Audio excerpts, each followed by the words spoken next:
So, good day mga ka-TJ. Papakita ko lang sa inyo yung kasahan ng ER15 ko. So, ito yung walang metal sa loob. At ito naman yung may metal sa loob. So, tignan nyo yung itsura sa may metal. No? So, medyo matigas talaga yan. Matigas talaga. Matibay. Kasi may dalawang spoke ng torsiklo. Ito, so yan o.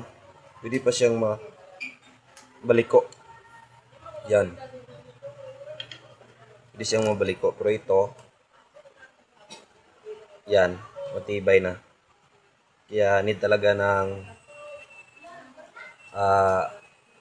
lagyan ng metal yung loob ng kasahan ng ER15 Viper. Kasi medyo malambot talaga yung ano yan. Hindi tulad ng M4E1 ko na kahit di mo nalagyan, okay lang. Ito, malambot po, pwede mabali. So, nakatry na ako na nabalian yung personal unit ko nung una, si Blacky. So, ano siya, pwede siyang mabali, no? O ito, hindi na ito mabali kasi talagang matigas na po yan. Ganyan lang, oh.